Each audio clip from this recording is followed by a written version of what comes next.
Hello and welcome to the Goonerspod podcast. We're off to an auspicious start. My computer froze just as the intro was stopping, but welcome to the Goonerspod podcast, season 5, episode 37, called "We're Gonna Win the League," because obviously we are. So I think, boys, after we beat Man City next weekend, we'll be 16 points behind them with 13 games left. They'll be so demoralized that they'll shit their pants. And as my wife constantly tells me, it takes about 3 months to get the shit out of your pants. So I mean, this is done. So tonight's show is going to be a little bit different. As you can see, some last-minute unforeseen events with Owen have kept him from being here tonight. So shame on you, Owen. But and of course, as we know, Andy passed away tragically 3 years ago today. So we're honoring his memory with these two gentlemen. So let's introduce these two duck-breaking guests on the podcast today. These are two very good friends of mine who I know and love tremendously. So first, a man who I met in 2016 on a stage in San Jose, sitting behind 3 Arsenal players, one of whom kind of still plays for us.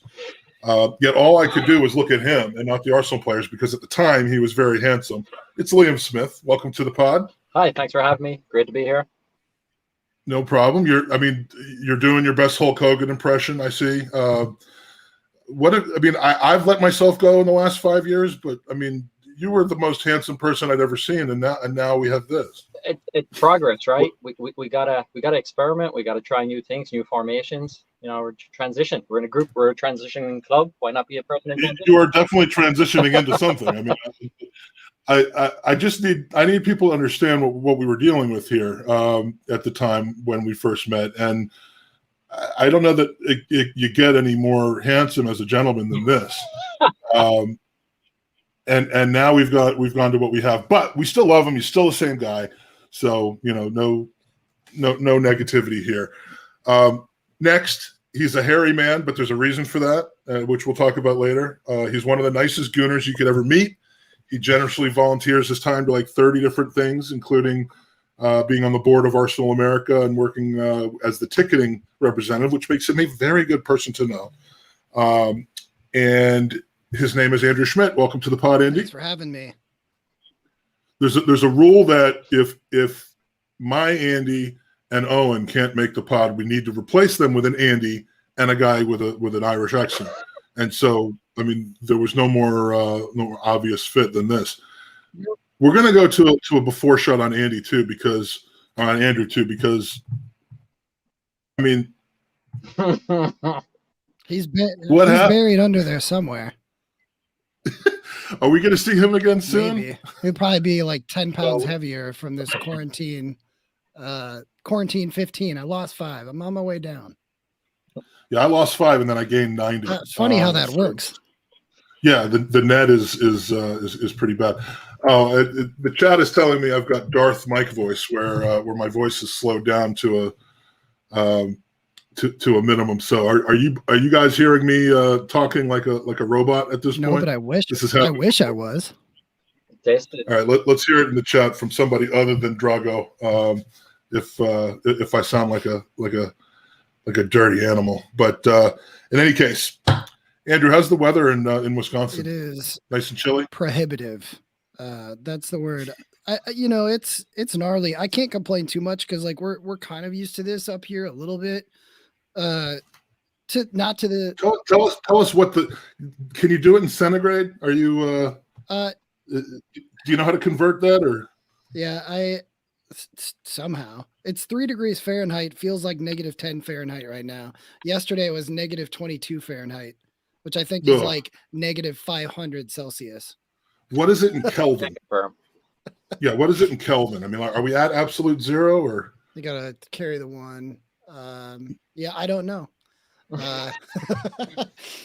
Liam went to school in the metric system. You're asking the wrong guy. That's true. I believe it's -17 if I have my maths correct. But so we're going to get to know Liam and Andrew a little bit. Then we're going to dive into the Ballon d'Or performances. I'm going to try to fix my audio in just a second once we get them talking. So Liam, when we met, you were on your honeymoon, were you not? I was indeed. Yeah. Still am, Mike. 4 years later.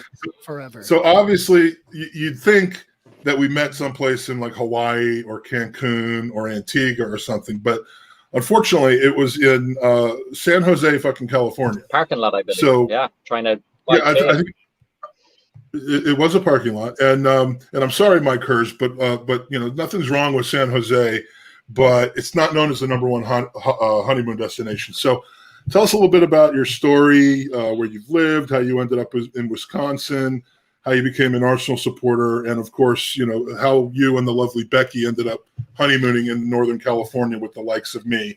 And while you're doing that, I'm going to try to fix my audio. All right. So yeah, I grew up in Ireland, Galway on the West Coast, and then was able to move over to the States. Started when I was 16, coming over, visiting family, then moved over full time in 2005. Never had a winter here in Wisconsin, froze my balls off, and quickly decided to activate my Australian visa. So I lived there for 2 years. Then I came back, started meeting locals, aka Andrew, became quickly friends, and we found solidarity in our passion for misery, watching Arsenal.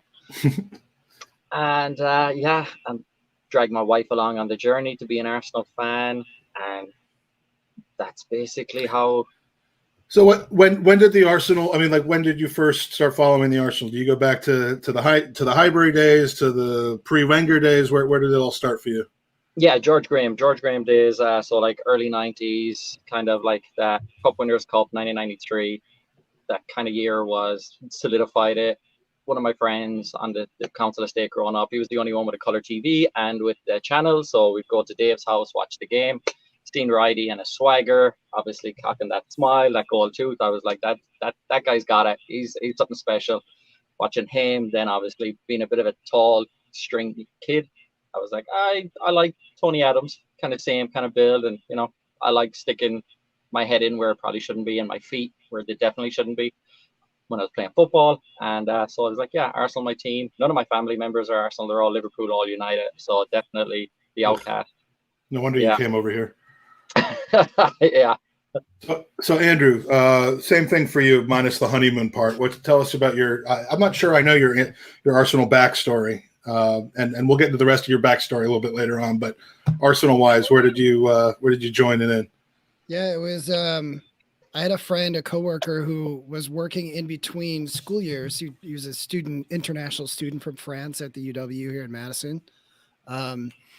He dragged me to watch the 2002 World Cup games at a bar downtown. I'd never been to a bar to watch soccer before. I'd never really watched like adult professional level, except this was internationals. I kind of got swept up in the whole thing. And after seeing some of the qualifiers, so watching that France team, watching that Netherlands team, and unfortunately France took a very early exit from the tournament. But I was able to see basically Arsenal's defense and goalkeeper at the time play for England, and seeing guys like Dennis Bergkamp, Sylvain Wiltord, Henry, obviously, Vieira. I don't know. After the World Cup was over, I was like, "What the hell do you do now that this is over with?" Like, I'm obviously addicted.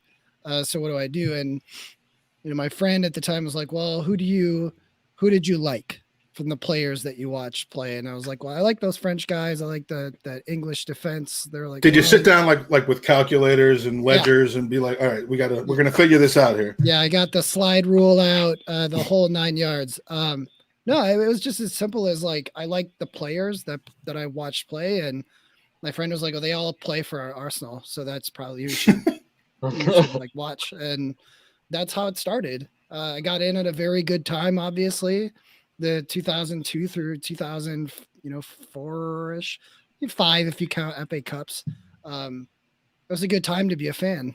The 15 years that followed that, though, have been all sorts of ups and downs. But it's over now. We're back. Obviously. So I mean, and on Friday or Saturday, the day before the Leeds game, that was the end of the banter era. We are now back, 100% back. It's clear. So. I mean, we could talk about each other's faces and backstories all day long, but we have a happy game to talk about. So let's dive into Leeds. To me, it kind of seemed like a respite, an opportunity between a horrible, no good, just crap week starting with the 46th minute of the Wolves game and going straight through to the end of Villa. We just got screwed in every single hole that we had an opportunity to be screwed in. Pretty difficult run of games coming up after Leeds with City, Leicester, Spurs, and then like the European adventure against Benfica. But despite Leeds being on a pretty good run, I kind of saw an opportunity here that we know they don't really play that solid of a defensive game. You know, they don't park the bus. They like to go at teams, and that kind of seemed like a pretty good opportunity for us to get on track. So when the lineup's released, it contained a little bit of, a surprise, I'd say. I mean, ESR and Odegaard starting together for the first time. Lacazette, Holding, Pepe all on the bench. In your mind, Andrew, I mean, was this done with an eye towards Thursday, Sunday, kind of the turnaround and trying to start rotating? Or do you see this as Arteta just putting what he thought for this game would be our overall preferred 11 and worry about rotation starting on Thursday? I think he's coming off a couple of really tough games and wanted to start a really strong lineup. I felt it was really strong. I really like Emile Smith-Rowe. He reminds me, I don't know. I was thinking of like, we were watching like the game on Zoom yesterday with a bunch of other people from Madison. And one of the things that kind of kept coming up was like, Emile looks like Coughlin-ish, right? Like he's got that sort of like blunt object sort of like Coughlin-ness to him, where it's like, he's not quite the finished product, and it's easy to see that, but he's got a lot of the ingredients to be that like really. You're talking about Francis Coughlin? Yeah, I'm talking about Coughlin at like the top of his game when he was like right when he came back from Charlton, right, or wherever like, he was on loan, like banging goals in, like putting really really nice passes. Like he was good on the ball, and his touch was good. I don't think Coughlin ever scored for us, but I wouldn't have necessarily thought to compare the two of them, but like one or two. But yeah, he plays more forward than that. His first touch isn't always great, but he always seems to find a pass in the final third. And like, you've got to be able to actually give a guy like Aubameyang good passes like that, which is something we've been sorely missing for him to be productive. I was excited to see Smith-Rowe play as well as he did yesterday, but not necessarily in his preferred position. Right. You want to see guys that could just basically be put where they're put and still put in an 8 out of 10 performance, which is what I think he did yesterday. So, I mean, do you think that we start seeing some significant rotation then on Thursday and Sunday, it's weird right now, right? Like Partey is out injured for whatever reason. Like it seems like we have a fitness problem overall at this club. I thought I had a fitness problem. Arsenal has a fitness problem. Yeah. Can't like I definitely can't run for 90 minutes, but I'm not a professional athlete and these guys are. I just wonder what the issue is and why we need that much rotation, because it doesn't seem like other clubs have the same issue. I love the fact that Saka can come in and both be extremely clever, which I felt like he was very clever in front of goal the entire game. I felt like he kind of had that goalkeeper's number. I just hope that I don't understand why guys can't play Sunday, Thursday, Sunday anymore. I mean, you didn't have as much two games a week or 3 games in a week stuff back in the day, but you had almost no rotation back in the day, and that's when we played with 2 substitutes. So, I know the modern game is different. I know the travel is different, but it's just kind of crazy to me. So, Liam, if you go on the basis that our 2 center halves can probably not play all 3 games, we start yesterday with Gabriel and Luis coming in for Holding, who's not really stepped a foot wrong in my eyes over the last 2 months that he's been regularly playing. But do you think then we go Gabriel and Luis today, Mari and Holding Thursday, and then Gabriel and Luis back again against City on Sunday, or do you think that was the preferred center back pairing for him in this particular game? Yeah, I think so for Luis, but I love your optimism that we'll actually have Luis for that many consistencies and he won't have a red card. Like, I love that optimism. But yeah, I think there has to be some rotation. we still don't even know what our priority is. Are we still trying to play to get Champions League positioning, or are we just trying to go all out for actual Europa victory and get into the Champions League that way? I don't even see a plan for that with our lineups. So Yeah, I'm just going to admit that I heard none of that because somehow my earpods were still plugged in, and so I think what you said was brilliant. Let me just first of all say that. Yeah, but yeah, I missed that, and that's my fault. So, anyway, the game. I mean, the attack. When you're going to get Smith Rowe and Odegaard and Saka playing with Abba on top, all those players, all that creativity, that work rate up top, it's kind of hard to fit in Lacazette and Pepe. I mean, to see those two guys on the bench is not an indictment on how they've played recently. It's just we're fortunate enough to have all of those. All those attacking options, and the inclusion of Odegaard really gives you a whole set of different looks that you can put up there. So, I think it also brought the best out of Ceballos, knowing that those kind of players are in front of him rather than the dross that he had to look upfield and see earlier in the season. So, unfortunate for those two. They haven't done anything wrong, but if you're going to throw the kitchen sink at Leeds and see if all these youngsters can play together and get Abba firing again, then that's what has to happen. And they did get Abba firing again. So The team's just, going into the game, they're swarming Leeds from the start. You can generally tell with Arsenal whether they're up for it or not within the first 3 minutes of the game. I mean, it just to me, it doesn't always pan out that way, but it's so clear whether they're up for the game or not. And they had their tails up today. Or yesterday. They were running full speed. They were communicating. You could hear them talking to each other. They were first to every challenge. And, Leeds probably would have been 2 or 3 down in the first 10 minutes if it wasn't for just throwing themselves at shots and blocking them. But I want to talk about Eoin Mike. I think I'm pronouncing it right. The Leeds goaltender. That guy fucking sucks. You know what's interesting about him is yesterday, the game yesterday was his worst rating out of any game this season. I was wondering that. Who do you use for that? Who scored? Because I use FOTMob. I mean, it goes match per match. He got a 4 on who scored yesterday, and I was trying to find out if any goalkeeper had gotten worse than a 4 in any game this season, and I think 4 is too high for his game yesterday. When they played Spurs at Spurs, he got a 5.4 despite shipping 3 goals. So I don't know where these ratings come from, but he got a 3.3 on FOTMob. Yeah, I looked because I'm not that familiar with the guy. He's 20 years old. As Digital Nomad says, he's only 11, which I think that's generous. But he's 20 years old. He's a starting keeper for Leeds. I mean, he's not their backup. He's their number 1. Right. And I looked basically at the ratings for all 20 teams this season, goalkeepers that had played at least 15 games. He's 5th in the Premier League. Yeah. I mean, he's not – so I guess he just had a bad game. I mean, I expected him to be the worst, but he's 5th out of 20 with a 6.76 average. Leno is 11th, which is ironic because so are we, pretty much. I don't think it should surprise anybody who's first. Right. Emi Martinez is first.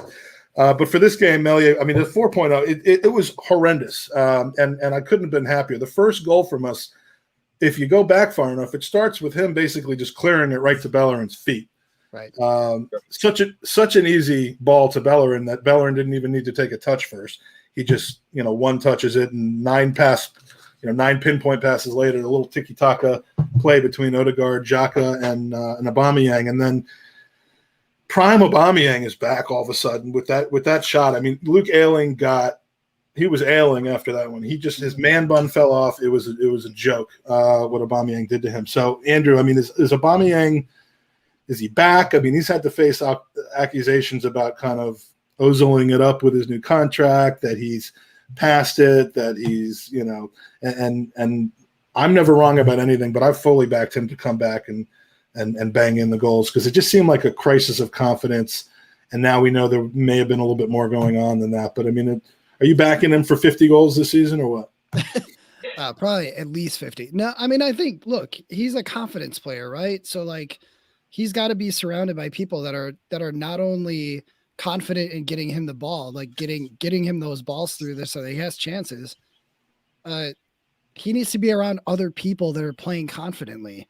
And if you're around a Smith Rowe or a Saka, you're going to get that kind of like attitude, regardless of whether they put in a goal or an assist that game. They're always going to try to put in their best. And I think that's the difference between some of our younger guys that have come through the academy, is that like they've proven multiple times now this season that they're ready and willing to do what it takes to win games if they're given the opportunity. Yeah, and you've seen both Lacazette and now Aubameyang kind of adopt the attitude of those around him. The question, Liam, would be, should the captain of your team, should the talisman, the highest earner, should he be the one who other people have to drag the confidence out of, or should he be the one who's imposing his work rate and attitude on everybody else? I mean, that's always been the debate about him being the captain. Right, and I think that's hard, right? Because his personality isn't really perceived that way. He seems to be, we had like, he's a problem person. He's a difficult personality in the dressing room, all the stuff before we signed him, all that stuff coming out. But then when we actually got to see his performances and his integration into the team, none of that was true from what we could see performance-wise on the pitch, at least anyway. And, by his Twitter account, he seems to have a good relationship with Laka and a bit of banter. So I think having someone, as to Andrew's point of, I've been a confidence person. When someone's in a good mood, it's infectious. So you see how well he's partnering up with Smith Rowe, with Saka, and they were just feeding him constantly, and having then or what you call it, Martin behind them, supplying that. He can see that he's back, he's hungry again. So if people are supplying that hunger, I think as a captain, he gets to be a little bit of both. He has that luxury, I think, as the captain, to be, hey, I'm here for you, but at the same time, you need to step up and get this to me also, especially with the price. I guess if anything, I'd like to see him maybe take that role a little bit more, be a little more direct with the people around him. I mean, those kids, those 19 to 21-year-olds don't really need to be told that. But that doesn't mean that they shouldn't be reminded of that every once in a while, because the last thing you want is for everybody to get a little jaded and say, okay, well, we've got this new attack and we're just going to get 4 goals every week. Now, Alba has to, if he's going to be worth his value, he needs to be the person that forces them to do that. In this game, that's exactly what he did, and they fed him, and he was hungry, and we went on to win as a result of it. So. Right, and so that's probably what's happening at the Colony, that they're like, hey, you got to give this guy his stuff. You got to give him his fair dues. It's as simple as that. If you want to have these starting spots, yeah, you're performing on game day, but the only reason you're performing on game day is because you're doing these things, so you got to keep it up. Yeah, and it was nice to see. I mean, the team really rallied around him during his recent personal issues, and really just flooded him with positivity. And with a guy like Aubameyang, it's clear that that's what he needs. And so I think he showed up for this game hungry to show that he was putting that behind him and he was ready to help the team again. So Liam, you get the Saka penalty, the first one, the VAR call. The more I watch this, the more disgusted I get. I mean, it's. Yeah, I was livid. We know that you generally respect authority and you always back the referees, Liam, and the integrity of the Premier League. I mean, that's just who you are. But tell us why this wasn't a penalty and why it deserved the full VAR treatment with the look at the monitor and the histrionics and everything. Why it deserved the full VAR? I'm going to see if there's any way that you can actually argue the point that was ultimately made. If you can't, then don't. Well, obviously it's the conspiracy. So I love that they're given this, the proof that there is this massive conspiracy against Arsenal and VAR. This is the only logic behind it. I mean, how many exactly similar things need to happen and be treated just at the polar opposite before they just have to come out and say, yes, this is what's happening. 11 straight away 11. Well, we're at 10 right now, I think. Yeah. We're almost at that point. But I mean, what was different? What was so different about this than the Luis card, other than the fact that it wasn't the last man? So I'm not suggesting that it should have been a red, but from a penalty standpoint, what's the difference? There isn't. It's straight bullshit. Both are bullshit. Both are like sheer opinion of someone in a control room with a red button and a green button. That's it. I mean, the amount of money that must be gambled on Arsenal not getting penalties or not finishing the game with 11 men is just ridiculous. I mean, Matthew in the chat is probably coming the closest to defending it, and in a vacuum. And I like being in a vacuum. It sucks, but I like it.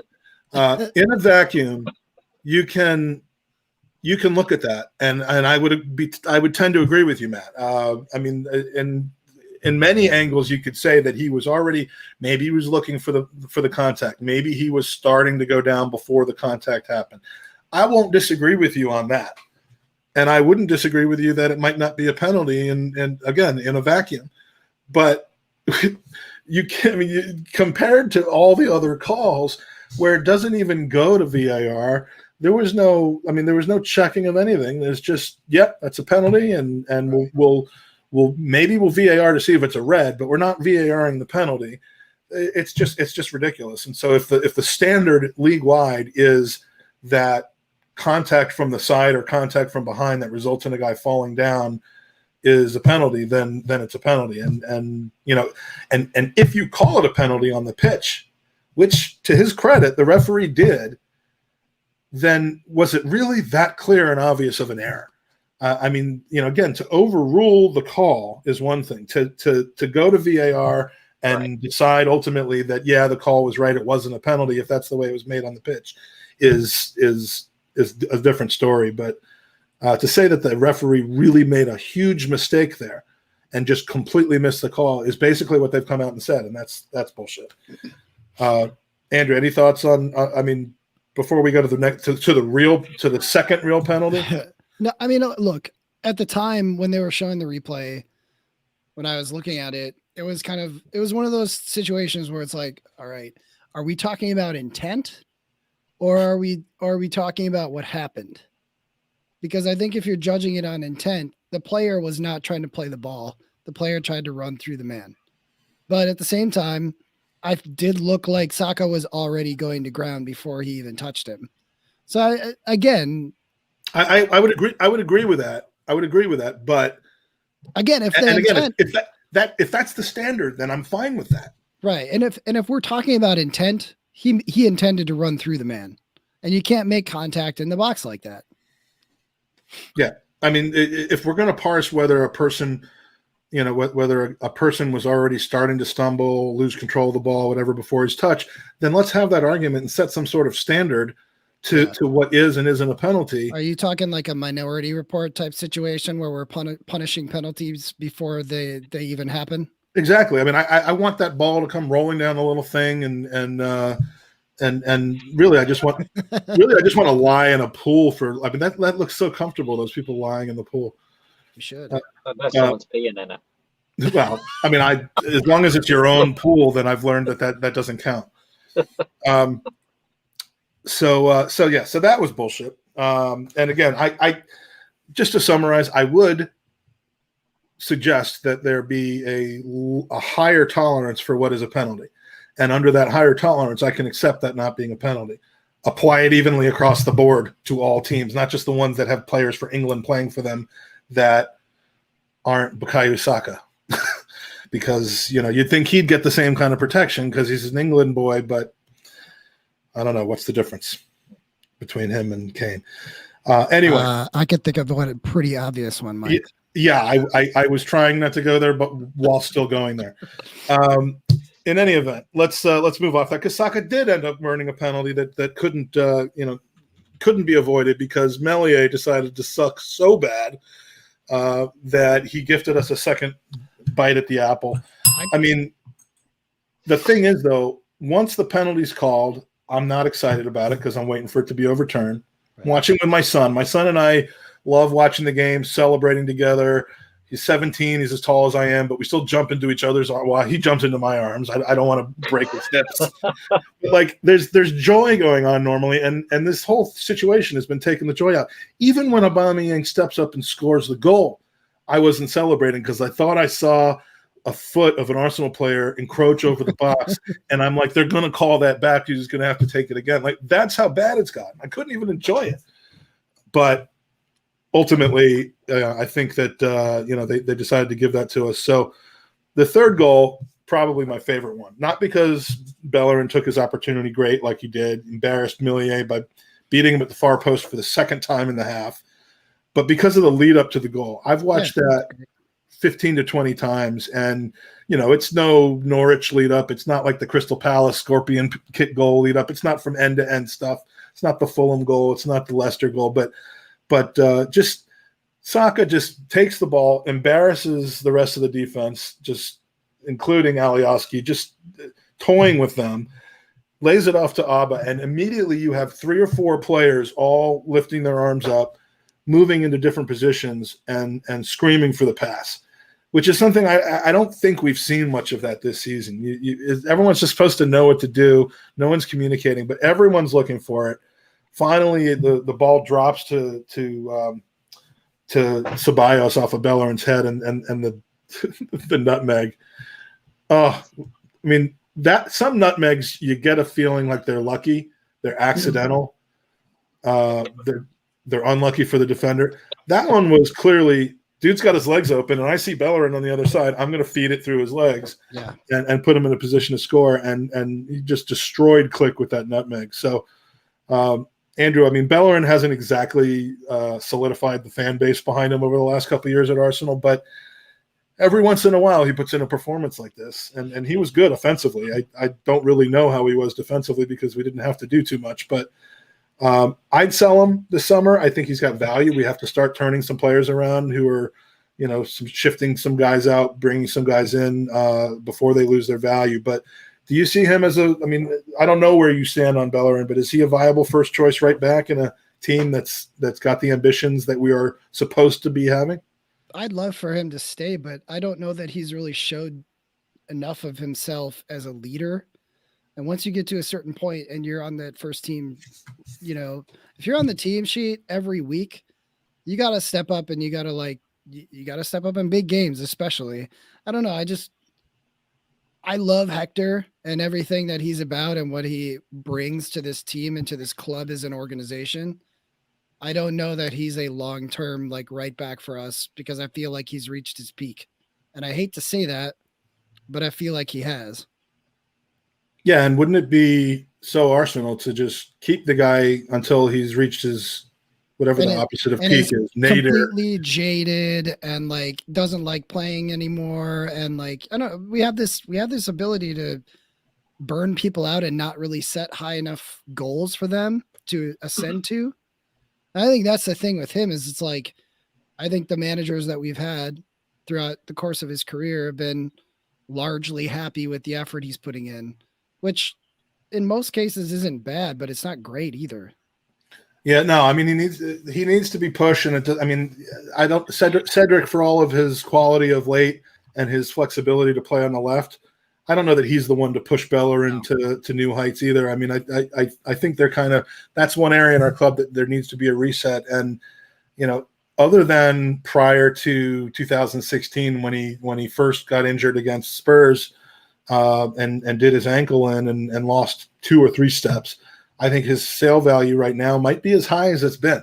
I'm not saying it's 40 million, but this is the time to maybe send him back to Spain, to a club that wants him, that he can play more of a Dani Alves type of game and not have those kinds of responsibilities on defense, because that's really where he's going to help you. And we don't need that as much as we need someone who's just going to lock down the other. Let me ask you a question, I guess, Mike, or maybe for both of you.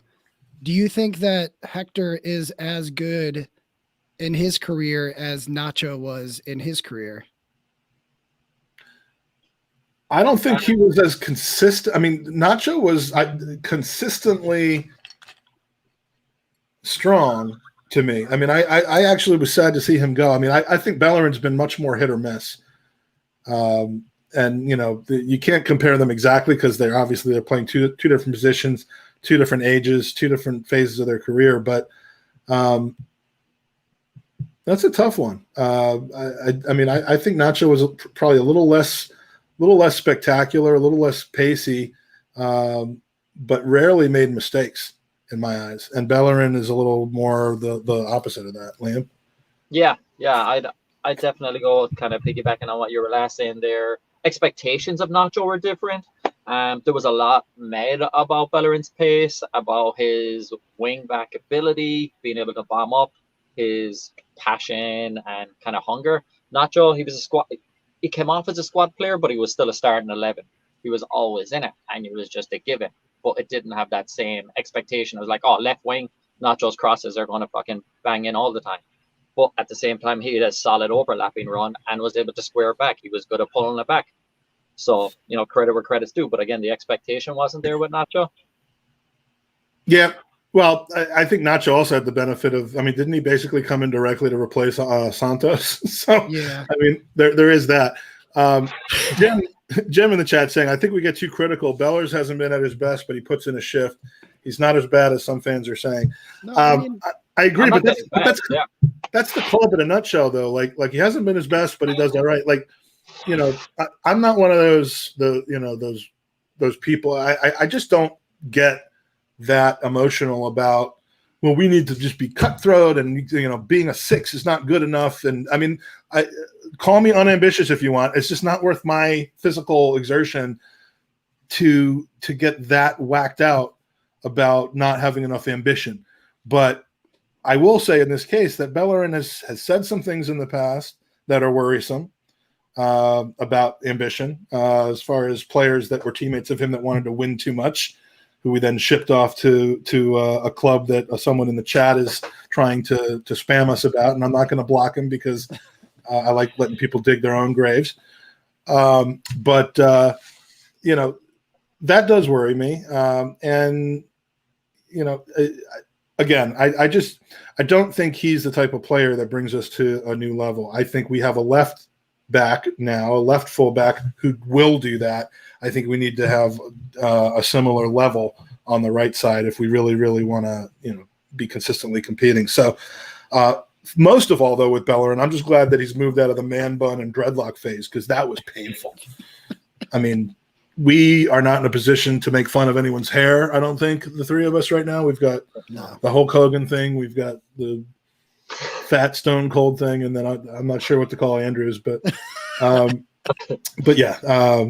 you could definitely you could take a pass on that. So the second half, other than the opening couple of minutes where we just basically put the game out of reach, or what I thought was out of reach, we won't go too much into it. You couldn't have asked for a better start than that, but then we dropped the level quite a bit. So, at the end of the game, were you feeling, Liam, like yeah, that was a great performance, but I'm a little worried about how it ended? Or were you not, haunted by St. James's Park and the Joey? I tweeted something as a joke, and then people started getting really angry at me when it started to happen. But, the Joey Barton, Chuck Teote, God rest his soul, that game was just starting to get a little too close.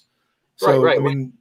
Are you happy? Are you happy? But what was your takeaway at the end when it ends up 4-2? Yeah, there's never an but clinching time as an Arsenal fan, right? More so within the last 20 minutes of a game. So when you're there and you're like, all right, cool, we're nearly done now. Don't Arsenal this up. Don't take your fucking eye off the ball and be like, okay, we can sit back and we can absorb some pressure when we can't really absorb pressure.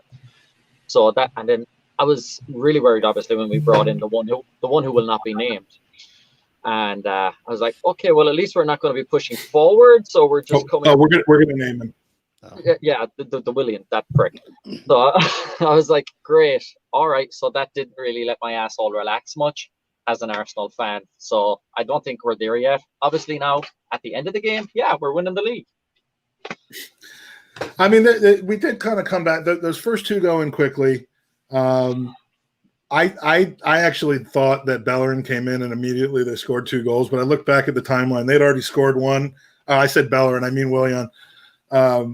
Willian comes in, then they score another one. It's like the whole level of the team just dropped. Like 10 other players were like, really? He's coming in? Yeah. Andrew, if you were at the pub, if we were able to be at the pub watching that game at that point, would there not instantly be people breaking their beer mugs over the bar?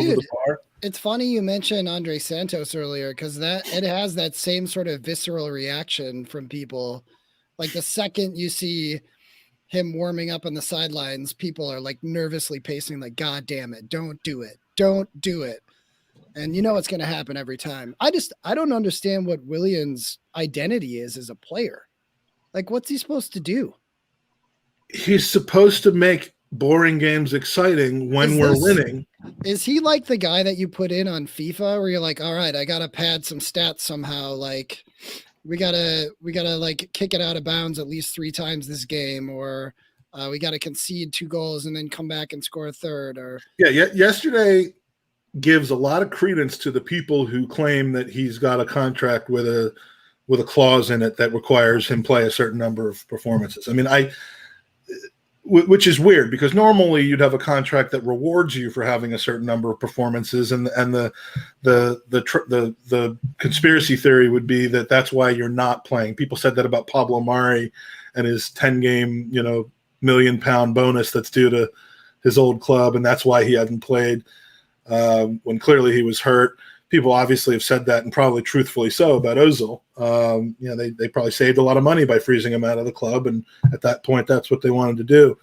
But to have a clause where you are required to make a certain number of appearances makes no sense to me. But nor does bringing him in ever. I mean, I can't think of a worse signing that we've ever made, and not. I mean, it didn't seem like a bad signing at the time, but we've got a shell of a player that just brings everyone around him down. I can't stand it. Like, just, I mean, pay his 3 years of contract off already to get him out of this club. I mean, we're not talking about a guy who's going to be a free agent in the summer and we just pay off his contract like we did with half the team. That's a guy that's got 2.5 years left, and I want him gone. Chris, so Liam and I have a Chelsea supporting friend here in Madison, and like when I asked him, like, what did he do for Chelsea when he played for you, and he's like, yeah, no one knows. He just kind of came in and did stuff, and like I was like, he was the player of the season last year, wasn't he? Well, that's what I'm saying. Like he comes in and does stuff playing for Chelsea. What does he do? What is his role for us? I don't think anyone knows. I mean, look, and Bulgarian Gooner says, I don't think anyone could have predicted he was going to be this bad. I would agree with that. I mean, I did not hear a ton of. I heard people questioning the purpose of it because we have Pepe. We had, we were looking at potentially getting Reece Nelson more involved. We didn't yet know that Bukayo Saka was going to be so good on the right, and that we would have viable options on the left to plug in. So yeah, I mean, there's a lot of revisionist history in this, but I mean, revisionist history is okay when you see a guy play 155 times and he sucks worse and worse every single time he plays. So, I don't know that you could have seen it was going to be this bad. It seemed like other areas of our club needed more improvement and more veteran leadership, I guess, if you want to say that that's what he was brought in for, more than that position. But I mean, the worst thing than doing it and making a mistake is continuing to compound it by throwing good money after bad, or by, in this case, throwing good minutes after bad. We cannot afford. We could afford that up 4-0 against Leeds. We cannot afford that in any of our next 5 or 6 games. I mean, I think the scoreline could have been very different had we not played the way that we did and had their keeper play as badly as he did. Yeah. I mean, and do you not doubt? And this is my grudge and frustration with Mikel Arteta, who I otherwise just really, really want to succeed. Do you think that if it's 2-1 instead of 4-1, and Smith Rowe, whether to save his energy and his minutes for Thursday, or for whatever other reason, he's coming off in the 60th minute, do you think he makes a different decision, Liam, and brings in Pepe or I don't know if Nelson was even on the bench, but Pepe or Lacazette instead of Willian, or do you think he still would have brought on Willian in that situation?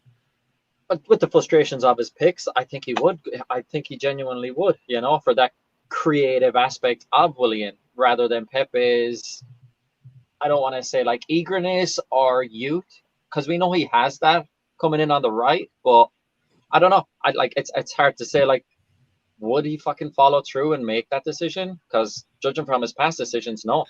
This is the only thing that makes sense. Marcin Ostrowski in the chat says the more he plays, the less we pay him. It's the opposite of the Ozil clause, and that really, because then at least Arteta is following instructions from above, which no one wants to see, but at least it kind of like it starts to make a little bit of sense, and it takes the narrative of Arteta just being clueless in the regards of Willian out. But I don't see, like Darren says, if there's no uptick in Willian's performances, there's no way the club cannot find a way out to suit both parties. I don't know what the way out is.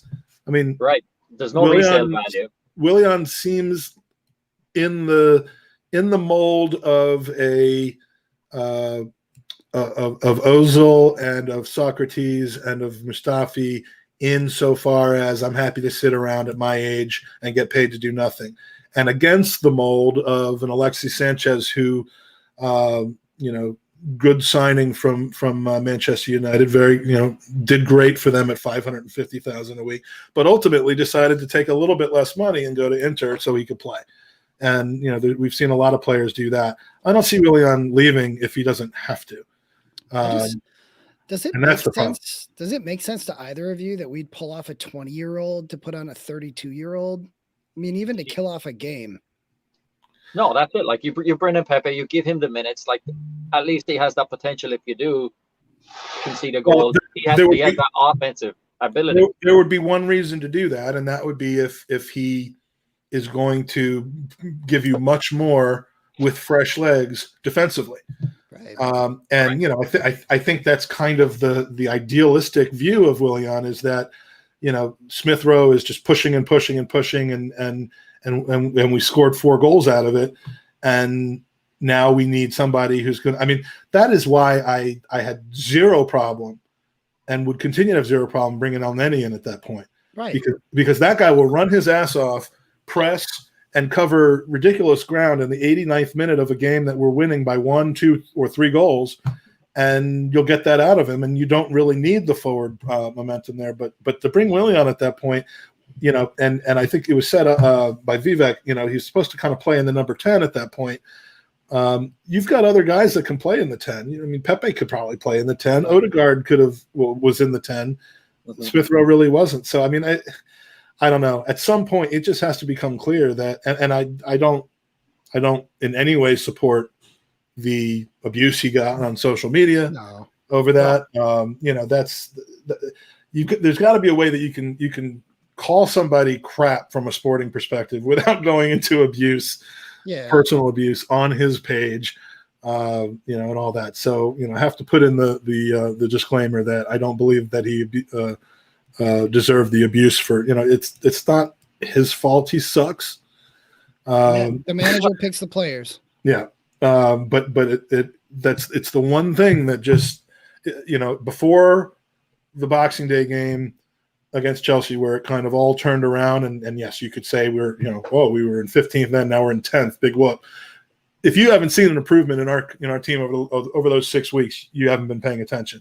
But prior to that, as much as I wanted Arteta to succeed, the one thing that would have just put me over that cliff was the fact that he kept playing those same people, Willian amongst them, constantly, despite the fact that that all these other guys had shown their desire on Thursdays in the group stage of Europa against other competition. Why not plug them in? Ultimately plugs them in, and the team's been turned around, but the Willian thing is still there. So, we did not get a refund policy on Willian. So, did you see this before the game? I'm taking my pregame, my morning, whatever you want to call it. I'm having a seat, and I get an update that Gabby Martinelli is live on Instagram.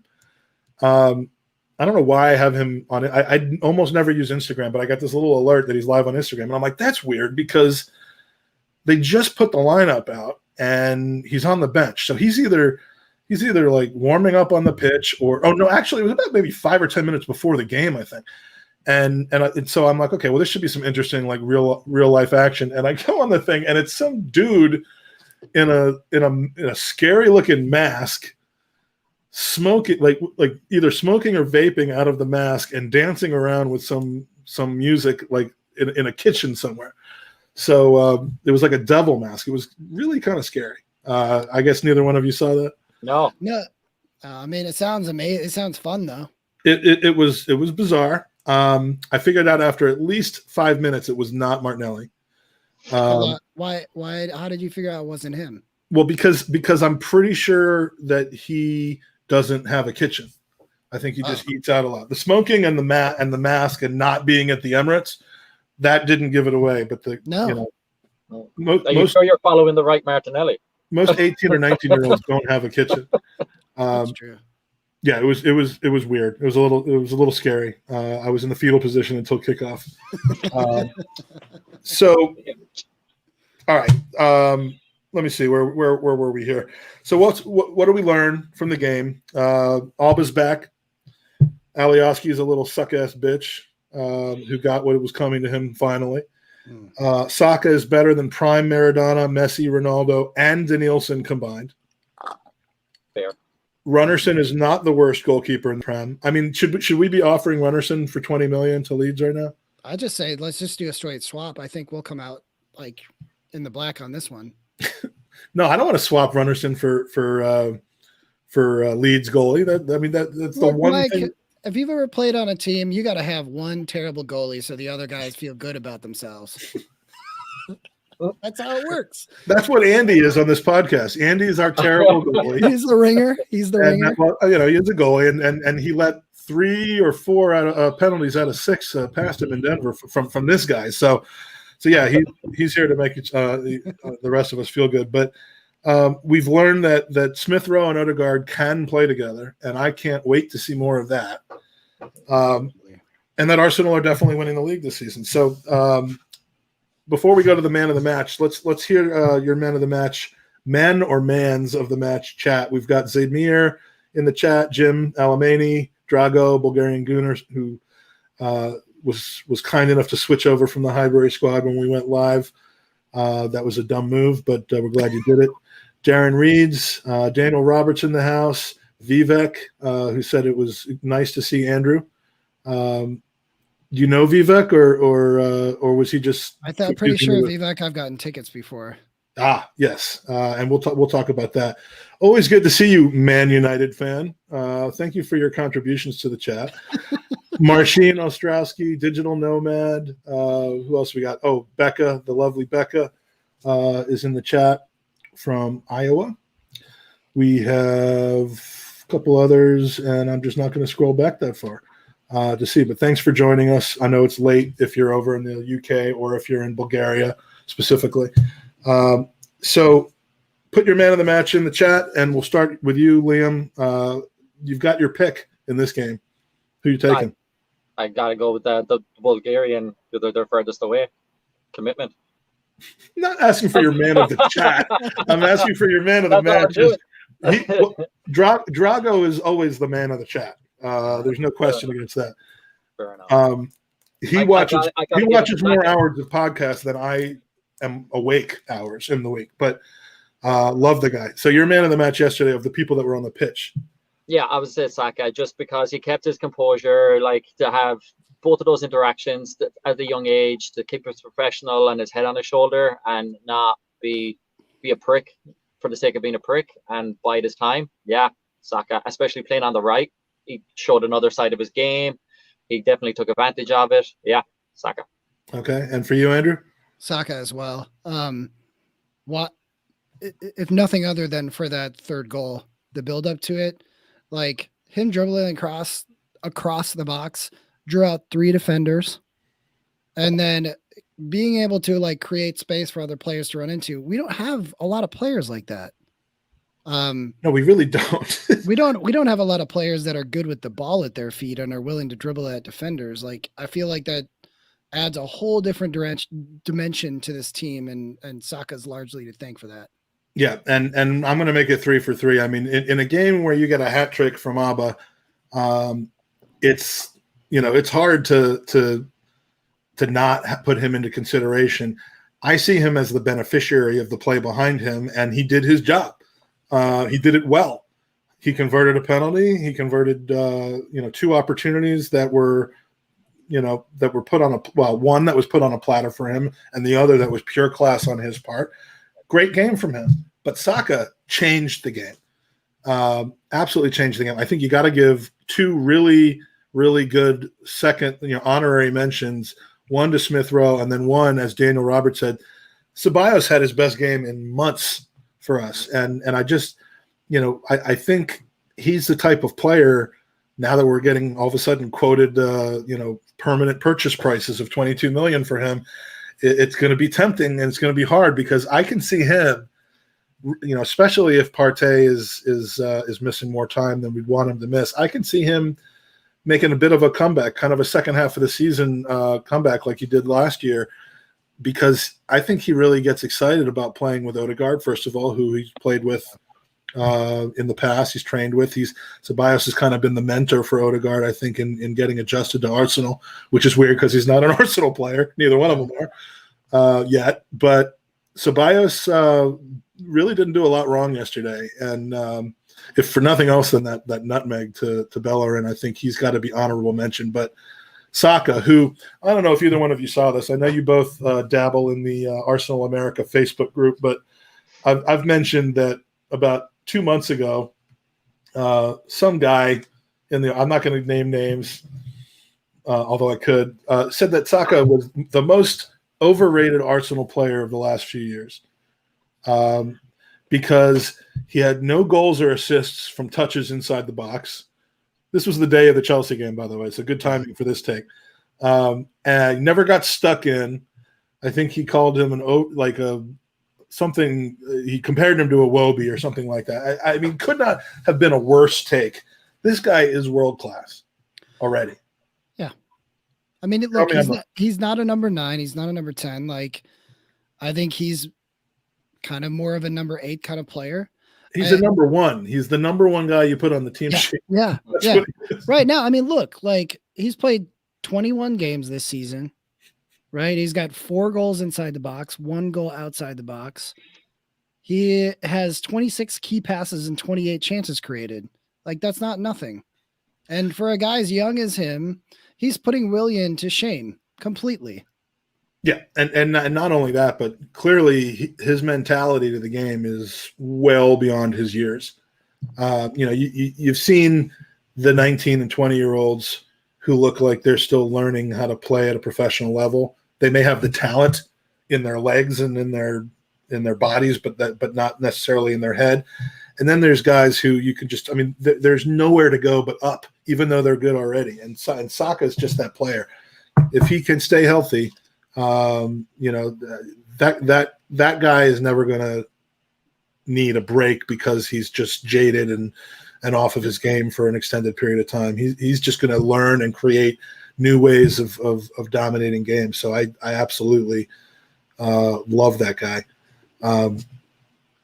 I was wrong. It wasn't in the Facebook chat. Actually, it was in AOL Instant Messenger that we were talking about this guy. That was an awful take. And Drago's right. I mean, we need to protect him from that getting hacked down. And yesterday was a perfect example of that. He didn't lose his head, but if people keep kicking him all game long, like what was the game where they just kicked him all game long? The Villa game. Yeah. That's going to be the strategy now, and we need to find a way without getting 3 red cards every game of protecting our guy. Yeah, and I think he's figuring that out a little bit, right? Like you saw it yesterday. He's learned that if he's going to get muscled around by guys, that he either needs to give that back to them, or he needs to let them know that he's not going to take it and go to ground and make it very clear, like, I'm not going to let the referee not see this happen. Yeah, that could be a very good cause to going to ground more often. It's just like, look, if you're gonna try to beat the heck out of me, I'm not going to let you do it and not get penalties over it just because I don't have to fall down. I mean, I don't propose going down and looking like you've been shot, but if you're going to keep kicking me in the legs, I'm going to keep going down. Right. Until you're on a yellow, all of you who are marking me and can't afford to keep doing it. I mean, look, Arjen Robben used to do that all the time. He'd go down and get his marker a yellow early in the game, and then he could just run at them the entire rest of the game and not get hacked. Yeah. Taka is a breath of fresh air for us Gooners. What a talent, says Darren Reeds. So we'll probably sell him for $12 million over the summer. So let's talk about. I mean, so it's a great win. I'm excited to see our game on Thursday. Although it's just going to be such a weird game. Europa League played in Rome and Athens. Why not just make this round a one-off? I mean, why play 2 away games for both teams? I get that you probably can't just do that for some games and then the other. There's 16 games in this round, or 16 matchups in this round. So you couldn't. Some countries have different approaches to others when it comes to the quarantine and the travel. So Portugal and England was never going to be a good match with the rules that are in place right now. Right. But to make both teams have to travel east that much twice within a week is just kind of ridiculous. I mean, it's not even like the Champions League where this round it's one match and then a month off and then the next match. So before I get on to the next point, I just do you think that there's any way they could have just made this like it was last year, make it a one match? If it's going to be in a neutral location, why play 2 matches? Money. TV rights. Yeah. That was a dumb question. I mean, look, whoever's ponying up the venue for it's going to get paid too. So, well, we'll see who gets hurt in these 2 games, and right. Whether it's us or Benfica or one of the other teams that has to do this. No, you're absolutely right. It's a dumb question, but it's just aggravating. So beyond that, let's talk about something a little bit more important than football. And chat, please hang around for this, even though it's not about football directly. But if you follow our show, you know that that we like to banter, we like to horse around. We don't take ourselves too seriously or just about anything else. But when it comes to charity and people in need, we actually have a very serious spot. So if you don't already know Andrew and Liam, they're both longtime members and leaders of the Madison, Wisconsin Supporters Club, which, despite being in the middle of a state that's covered in ice most of the time, it's one of the most thrivingest and most, I guess, energetic supporters clubs branches that we have here in the States, and it's got everything to do with these 2. What makes their supporters club different is how strongly they're connected to people who do things for charity. So between Andrew and Liam, I mean, they're great supporters of our charity, Gooners versus Cancer. They do amazing things to help us, and I just really want to take some time tonight to shine a light on what they're doing, because they're in the middle of a charitable effort of their own over the next month or so, and it's one that means a lot to me. It's somewhat connected to our Gooners versus Cancer. So it's called St. Baldricks Foundation. And Andrew, if you could kind of start off by giving us a little bit of background about the reason that you're so involved in this, if you're okay doing that. Yeah. What led you to be involved in the charity and how we can get involved in it both stateside and around the world. Yeah. So we originally got involved in this because of one of Liam's friends signed up to do it. I think it was 2013, something like that, 2014. Something like that. A while ago. This is going to be our 7th time doing a St. Baldricks event. I think our 5th time coordinating one, although it's a little different during a pandemic. Normally there's like a big in-person event. Anyway, Liam showed up at the pub in 2014 one day before a game and was like, hey, my friend signed up for this thing. They're doing this live event thing here. Would you be interested in joining it? Because I think I'm going to. And I was like, yeah, sure. Absolutely. Well, he told me a little bit more about what it was about before I agreed to it. So St. Baldricks Foundation provides grants. They write grants for childhood cancer research. So both for cures and for treatments that are less invasive and less damaging long-term to people that receive them. Primarily, they do this for pediatric cancer patients, so kids. So the process is you sign up on their website, you pick an event day, and then you ask for money for pledges for people to support you because you're going to get your head shaved in return for the pledges that they're giving. But you do the head shaving to identify with people that go through chemotherapy and lose their hair in the process. So I did this for free. I didn't have to. Why did I do this? I'm very disappointed in hearing this, but no. Anyway, go ahead. So, yeah, like I said, this is our 7th time doing this. We've raised over $100,000 for St. Baldricks over the years. We're at a little over $6,500 right now for our event this year, which is a virtual event. So anyway, yeah, like you basically sign up, had your head shaved, you raise money for the cause. They spend less than 4%, so 4 cents of every dollar on their admin staff. 76. So it's important with a charity. Yeah, to 76. Make sure that you're not paying for bureaucracy and red tape and company cars. 76 cents from every dollar goes directly to the grants. And it goes to organizations, research organizations all over the world. So not just ones that are stateside. But it means a lot to me because I had leukemia when I was a kid and was diagnosed at 3 years old, went through treatment for about a year and a half. Got out. A lot of the kids on my unit in the hospital ended up passing away over the course of that year and a half.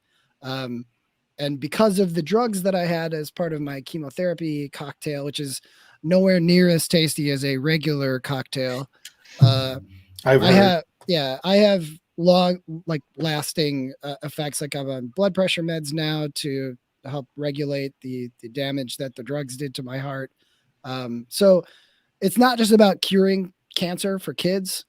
Those kids grow up to be people like me, and the treatments that we have right now might help them survive, but they'll always be looking over their shoulder the rest of their lives for recurrence of cancer or side effects from treatment, all that stuff. So now are you telling me that, did I understand correctly that Liam brought this opportunity to you to do, and then you learned about the charity and what it does? And yeah, I mean, that I actually did not realize that, and I would not have thought that. I would have thought, your connection to the charity based on your own personal experience, and Liam being the mensch that he is and the supportive friend that he is, made it a cause celeb for himself.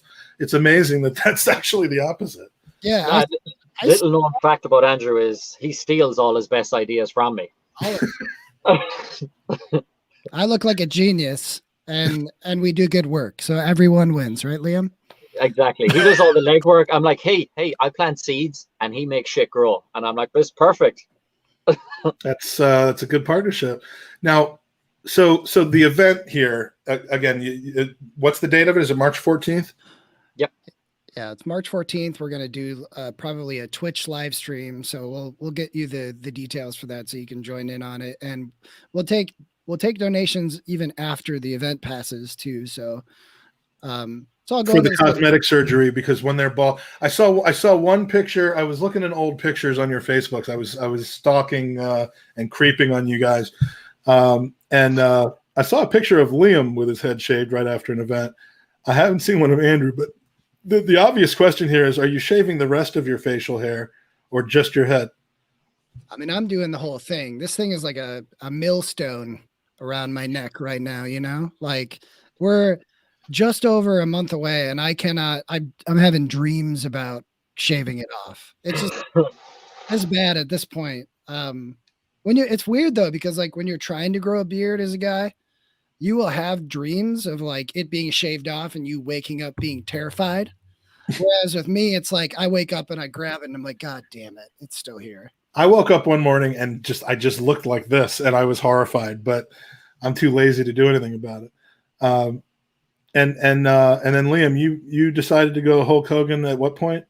Yeah, so about 6 months ago. Unfortunately, working in healthcare, N95s are pretty much standard in my everyday work. I work with immunocompromised individuals on an oncology floor. So growing my beard out to match Andrew, I couldn't do, but we both did the same length. We both shaved down to a bare skull a year ago nearly, and haven't had a haircut. So this is one of the pre-approved facial patterns. I wouldn't even say mustache. It's just sister. Yeah. So I had to rock. That's definitely a pattern. Yeah. I wouldn't call that a mustache either. It's basically. I could actually do that. I could get my razor and try to pattern my own face after that. But I just wish you were more committed to your face like you were to your hair. It doesn't cost you a thing to do the same to your face as it does your hair on the regular. I'm sure You're everyone would asking appreciate way it. too much out of me. Do you understand what my day was like today? You I can slept just for continue. 21 hours Just and then continue. woke up for the podcast. So yeah, I put up a link for St. Baldricks. I know that there is a page that's specific to your fundraiser, and I should have asked for that in advance. Is it an easy URL to give me now, or just paste it into the YouTube chat? So if you want to toss it up on the screen there, that would be amazing. Perfect. Yeah, I haven't seen that yet. But yeah, definitely, check out the link. Yeah, I'm not seeing it in the YouTube chat, but we will tweet it out. We will make sure that you guys can donate. Can people from outside of the U.S. And Canada donate as well? Absolutely. Yeah, absolutely. And that's the beautiful thing about St. Baldricks is the fact that like all the data and everything that is collected is distributed worldwide, just like their funds are. There's no kind of boundaries or expectations with the data, except that it has to be shared that when you get it. Yeah, and that's one of the things that was important to me before talking to people overseas about Gooners versus Cancer is the foundation that money goes to is the Leukemia and Lymphoma Society of the USA, but I did my research and made sure that it isn't just helping people in the USA. Of course, the leukemia isn't a local disease. Unfortunately, it's a worldwide disease, and so for the number of people who are overseas that donated to Gooners versus Cancer, I know that they would do that no matter what. But it's important to know that this is for the benefit worldwide. It's not just a U.S. charity. So I've got Darren saying that he'd be happy to contribute. If there's anything I can say, and there's a lot of things I could say positively about Gooners, but the one thing that really shines through is no matter how the team is doing, no matter what's going on behind the scenes, it's the most charitable. It's got to be the most charitable fan base. Gooner family really means a lot to me, and it isn't just because we all, can joke around together about football. It's when someone is in need, whether it's an employee that's in jeopardy of getting redundancy, which we'll talk about in a minute, whether it's somebody who we know who's fallen on hard times, whether it's a local tragedy in one of our supporters club cities that's happened and people need help. We all flock to be able to help each other out as much as we can. Flock being the operative word. And so I do really, really like talking about these situations because it's just doing so much good for the world. And it makes me really love you guys because, this isn't just about football. It's not just about winning. It's about community. And I think a lot of people forget about that on social media, in their own lives, when they see a football team that they like not performing to the standards that they're used to, they forget that we're all still a community and that Arsenal is still the reason why so many of us know each other and have found each other. So I'll get off my soapbox on that, but love what you guys are doing, and please keep us in touch. We want to see that hair coming off. Oh yeah, absolutely. So, did you have us on today specifically because it was International Childhood Cancer Day? Yes, as a matter of fact. No, I can't claim to actually have known that.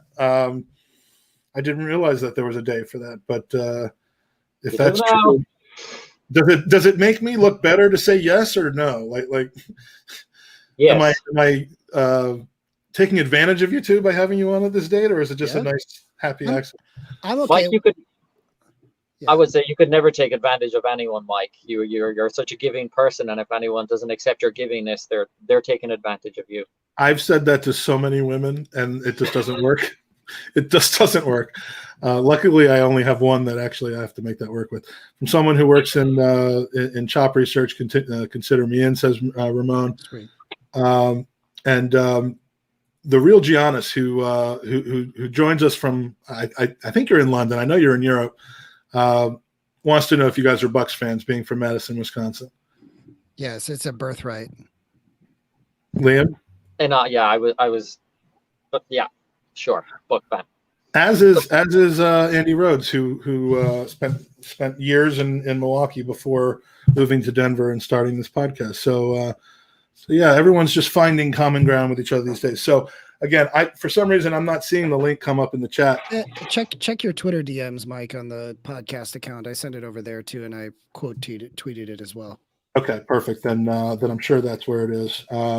So yeah, let's talk about Mark Brindle a little bit. We talked about him in the last podcast because we had just heard that that he was in jeopardy of being the victim of another redundancy going on in the Arsenal ticket and hospitality department.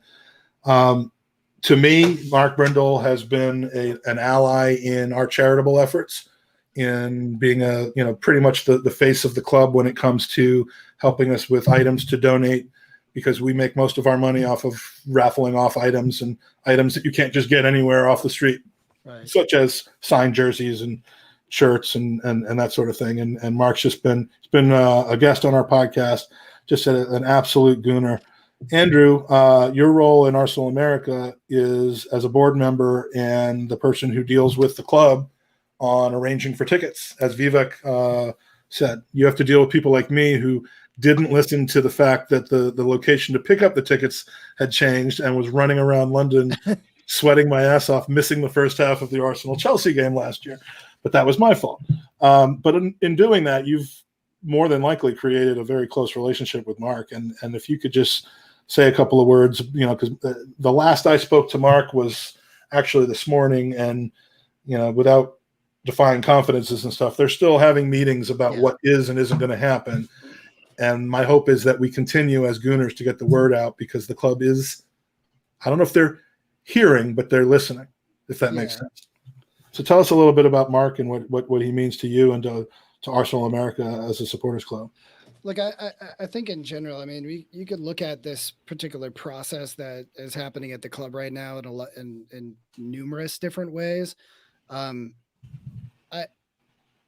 It sucks. I'll just put it that way, to make it very concise. No, I mean, look, Mark was the guy who sub-zero, frigid, freezing temperatures is going to be the person like at away games, giving out tickets to supporter clubs at the away stadium in a parka with his gloves and hat on inside some little tiny kiosk in the middle of nowhere, with a foot of snow on the ground. Like, he cares about this club a lot. He's willing to go above and beyond, and has on numerous occasions.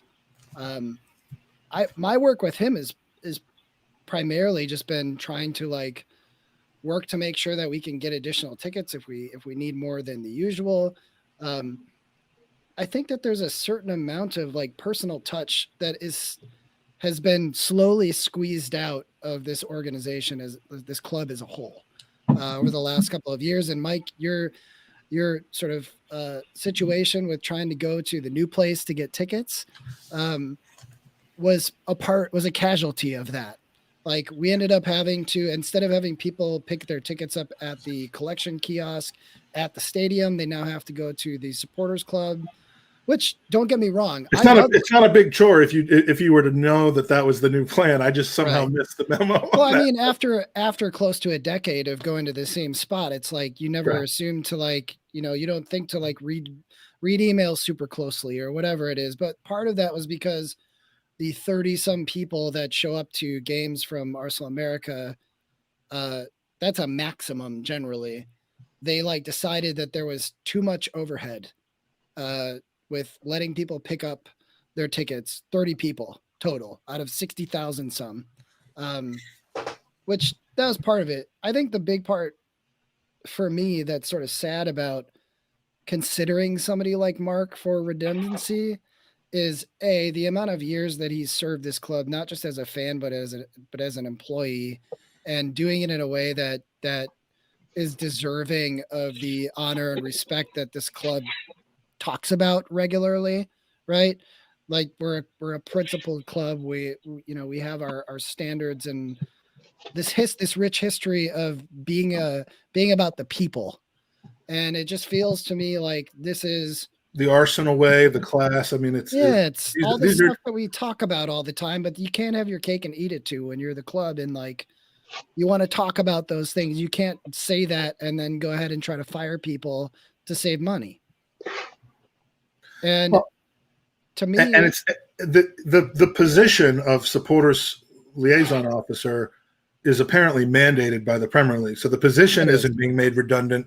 I think they're just combining and reducing the specialties and the cost of people so that, you will be dealing with somebody if Mark is made redundant on tickets. It just will probably be somebody who's dealing with 4 different jobs at the same time, may not be a lifelong supporter of the club, may not have the interest in making sure that the supporters clubs are treated in a way that fosters more participation from across the borders rather than less. It's his job to grow support worldwide. And he's done it. That's literally his job, and he's done a great job of it. I don't think you would ask anybody that's the head of one of the supporters clubs outside of England, especially, that say that they've had a bad experience with Mark and would like somebody else. I think you will find nothing but people that will have nothing good things to say about him.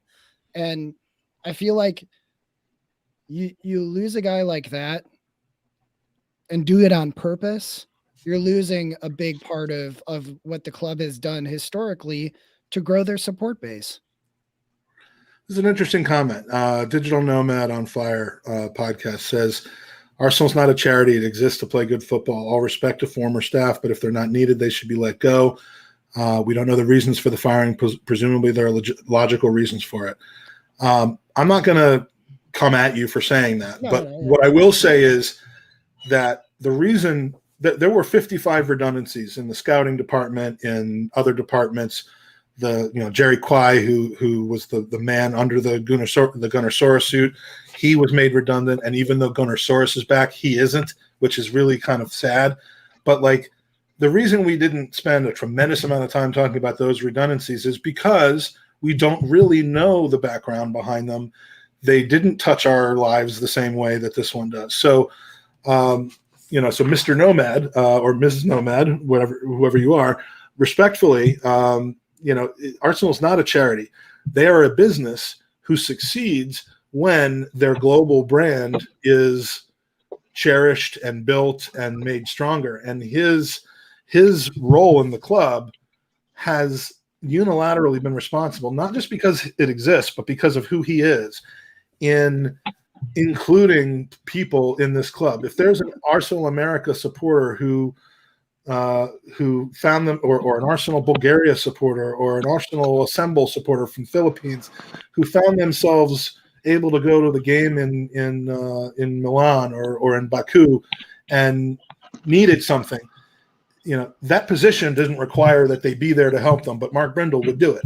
If there's a charity that identifies very closely with Arsenal, and they call the club up asking for help, Mark Brindle's the one who took it upon himself to do that. And so the person himself, not the position, like I said, he can't be redundant. His position can be filled by somebody else, but not in a way that does that. And I think the short-sightedness of this is that if they're not needed, and I think not needed isn't the best way. The Arsenal is not a charity part of it. It means that they're cutting his position because of costs. And I think that's an incredibly short-sighted position, considering that the amount of revenues that have been brought into Arsenal because of fandom around the world that do tie to Mark Brindle, as opposed to just Arsenal winning games, because we know that that's not necessarily bringing in the fans over the last 15 years. Right. This family atmosphere, the tours, the treatment of supporters groups, the feeling. I never thought it was possible to pay $25 to be part of a supporters group, get really cool swag for it, get the ability to go to any games that I have the ability to go to ticket wise, and all of these different things, on top of having a close relationship with the charity. And that's what Mark Brindle has helped to do. And I can't be the only one who feels that way. If you get somebody else who's just there to do the logistics of tickets and doesn't care about the team, doesn't care about growing the fan base, I think that's a short-sighted move. How much money can that be saving, and how much money could that end up being costing them if we want to make it about money in the future? I do agree with this, which is that the club should explain itself better, and that's always been the case with Arsenal, and we know that's not going to happen. Yeah, I mean, Sure. I look at it too from the perspective of football clubs are community assets. They just are. whether that's your local community in Islington in N5 or Madison, Wisconsin, or Singapore, or wherever it is that their fan base is growing and is currently lives. I think you look at it from the perspective of like, do you just want, like you were saying, Mike, somebody who can do the day-to-day work of dividing up tickets amongst the supporters clubs and sending them out to people, or do you want somebody that's going to be a good ambassador for your club? Right? And Mark he's only been doing this job for 7 years. Before that, he was with Red Action. Right. So like, he's seen both sides of things. He knows what supporters care about. And like, this isn't a job that is the position is being made redundant. They're looking to see if he's doing this in the way that the club is deemed optimal, right? So it's the club's goals. And if they're shifting their goals from, we want this person to be the first point of contact for supporters, far-flung ones especially, because they represent the club well, not because they can move units. Yeah, it's just it's a relationship business, growing a fan base around the world in a time. I mean, to grow the fan base the way that we have in a time where it ain't because of front running bandwagon supporters. Let's just put it that way. Right. This fan base isn't bigger than ever, more active than ever, more international than ever, because we just win shit all the time. It's that way because of the networking and the web of communication and inclusion in the club's affairs that has been sponsored by having a fan and a supporter and a former supporters club person in the position of supporters liaison. So, I don't want to talk about this longer than his actual career with Arsenal lasted. But this would be, in my eyes, a major mistake. We hope it doesn't happen. And if nothing else, if any of you can just go on Twitter and Brindle. I mean, every supporters club has put out a statement. We've put out a statement. Retweet it, quote tweet it, and say, as long as we're, as long as we're not. Well, no, don't say that. Just Arsenal's about relationship. The Arsenal way is dying with every single person that's made redundant, every relationship that's made redundant. And it doesn't need to be that way. I'll tell you too, it's not about the money for Mark. It's not about saving his employment working there, right? He's a financial advisor by trade. He can make way more money not working for the club than he would staying there working full time for them. Well, that's interesting. See, I don't even know that background. And this is a passion project for him, and it always has been. So why would you lose somebody like that who's going above and beyond and doing it for a fraction of what they would make doing something else? Yeah.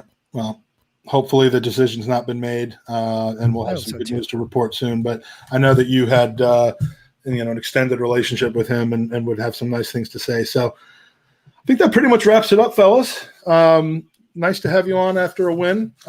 Next Monday, we should be joined by Ryan Rocastle and by Jess from She Knows Arsenal, who's been out there a lot lately doing podcasts and doing a great job with both her own and as a guest. So we're looking forward to having those guys on the panel. Hopefully Owen will be back by then. And we may have another podcast with a guest in between now and then, seeing about how scheduling goes. But anything else you guys want to put out there? We finally got the link down here. We'll be tweeting it out. Please donate. Please stay involved. And Liam, anything else you want to add? Yeah, just thank you for having us on. Always appreciate your generosity and your commitment to the Arsenal community. You're a pillar of it, and love everything what you're doing. And stay safe out there, everybody. Absolutely. Cheers, Andrew. Hope that you have a great week, and please keep us posted. Tag us whenever you're tweeting anything about the charity, and we'll make sure to spread the word out there. Appreciate it, Mike. All righty. And for the rest of you, thanks for joining us in the chat, and come on, you Gooners.